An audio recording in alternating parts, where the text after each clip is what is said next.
Alright everybody, welcome back to Skyway Classics YouTube channel. We are now going for a ride in our 2002 Chevy Camaro.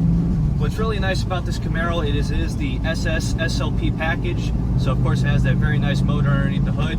But just going back to the basics, it has a black on black T-top edition, the slot wheels going into the interior now. You got the bucket seats, 6-speed manual. So of course, if you like to go fast, like I do, just not on this road, this is the perfect car for you.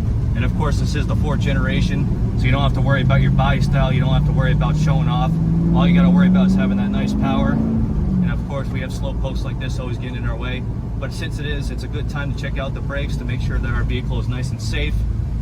Another good thing about this vehicle is it only has 101,000 miles on it, so she could also last a lifetime. No serious codes coming from the dash. You got the old-fashioned radio. In fact, I didn't even notice here it was a 35th anniversary car. That's also a nice thing to show off for. But other than that, now we're just going to get it turned around and up on the lift, so stay tuned to see the underneath.